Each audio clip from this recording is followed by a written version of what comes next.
собрались здесь в таком количестве студенты, знают, что у нас существует такой раздел наблюдения. И вообще, что это такое, я хотел бы сейчас наших телезрителей с этим несколько познакомиться, потому что рассказать об этом достаточно сложно. Существует раздел наблюдения.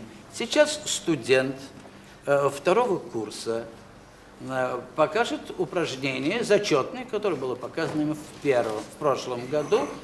Это Саша Михайлов. Прошу, Саша. Покажет наблюдение. Петух.